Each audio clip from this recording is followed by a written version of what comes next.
Unang tanong, sino ang sumulat ng Florante at Laura?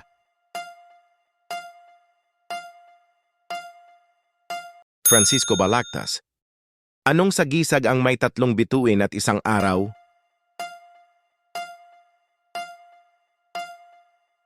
C. Watawat ng Pilipinas. Anong prutas ang may maraming mata ngunit hindi nakakakita? Pinya. Anong lungsod sa Pilipinas ang tinaguriang summer capital? Baguio.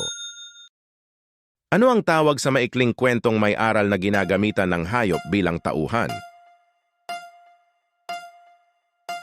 C. Pabula. Anong bahagi ng pananalita ang naglalarawan sa pangalan? Pang-uri,